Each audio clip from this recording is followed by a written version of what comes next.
संसार एक बगीचा है, मेरे प्रभु का बगीचा है। इस बगीचे में यदि आपको कोई सेवा है, माता पिता की सेवा, परिवार की सेवा, उसे प्रभु की मान करके की, कोई बंधन नहीं। समझना, ये जो हम बहुत परेशान हैं, भगवत प्राप्ति अति कठिन है, ऐसा वैराग्य वैसा वैराग्य, केवल परिवर्तन करना है सोच का, सोच का केवल परिवर्तन है। हमें जितना लाभ इस माला चलाने से होगा ना, उतना ही लाभ उस किसान को होगा जो हर कदम पे राम राम बोलता है, कृष्ण कृष्ण बोलता है, हरि हरि बोलता है और किसानी कर। हमारा माला से ज्यादा उसका जोर होगा। एक वाराणसी, बैठ जाओ बच्चा, एक वाराणसी में विद्वानों की नगरी है। तो गांव का किसान मेहनत करके अपने बेटे को विद्वान और बड़ा तपस्वी एक योगी बने, इसलिए बचपन से पैसा भेजता रहा, उसको व्याकरण पढ़ाता रहा सब। और बेचारा किसान था पर बहुत भक्त था, प्रतिपल नाम जप करता।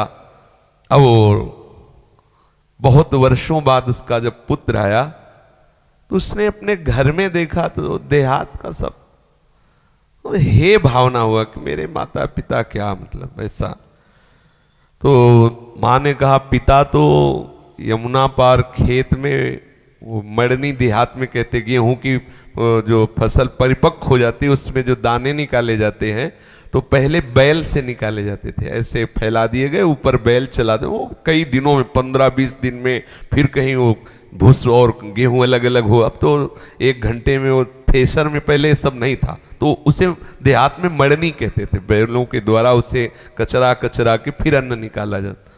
तो उन्होंने कहा कि फिर पिताजी को सूचना कर दो कि मैं आया हूं।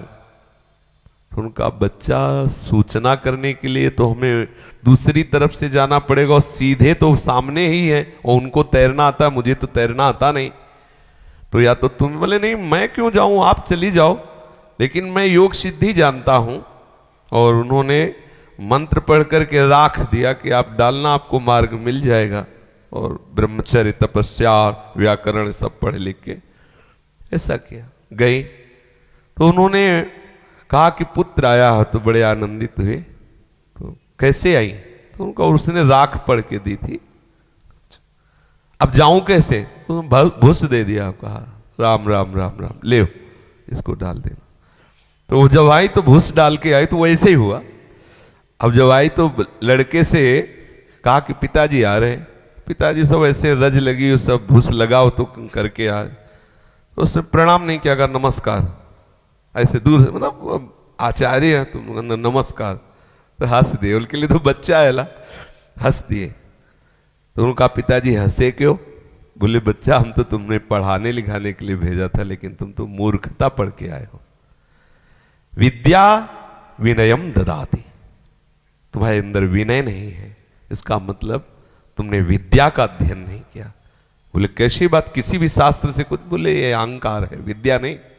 विद्या का प्रभाव है, वो नम्र और विनयशील हो जाता है। ये शरीर तुम्हारा पिता है और तुम नमस्कार बोल रहे हो, ना तो झुककर मस्तक रखना, ना ये तुम्हें लग रहा है ना कि पिता गंवार है, किसान है, और मैं विद्वान व्याकरण पढ़ा, लेकिन इसी किसानी और इसी गंवारपने से तुमको विद्वान, तुम्हें विद्वान बनाया, तुम्हें वहां भेजा, तुम्हें इतना पता नहीं।